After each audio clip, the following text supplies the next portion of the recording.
I think one of the more interesting aspects of this Joss Whedon interview is not just the PR crisis, but how it happened.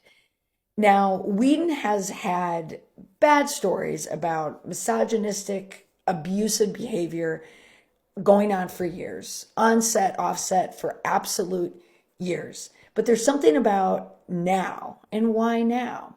Well, part of it is this interview with New York Magazine that came out today at 12:30 on MLK Day.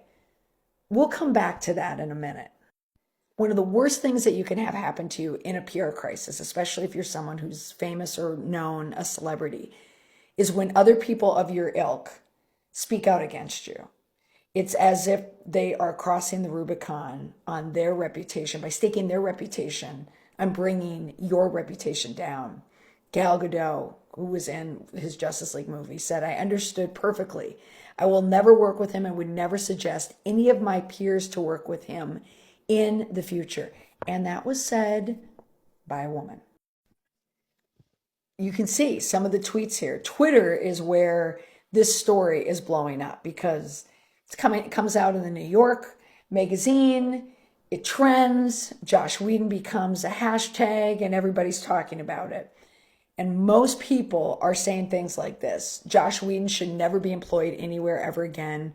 His attempt at excusing himself is boiling down to, "I couldn't pressure women into sex when I was younger, so I had to do it once I had a position of power over beautiful women." Horrible, horrible quote.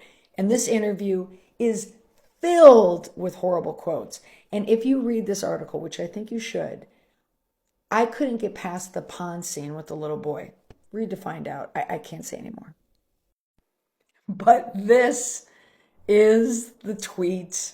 Ray Fisher, the actor in Justice League, who Josh Whedon was awful to, he gets the last word. Looks like Josh Whedon got to direct an endgame after all, rather than address all the lies and buffoonery today.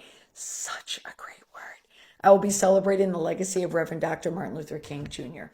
Tomorrow, the work continues. We can't wait to hear what Ray Fisher has to say about Josh Whedon, who absolutely tried to eviscerate this actor, but now he gets the final word. So it'll be interesting.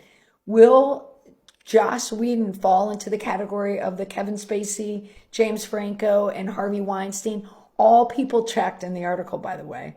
Will he be canceled in a group like that, or will he survive? Methinks he'll be slayed.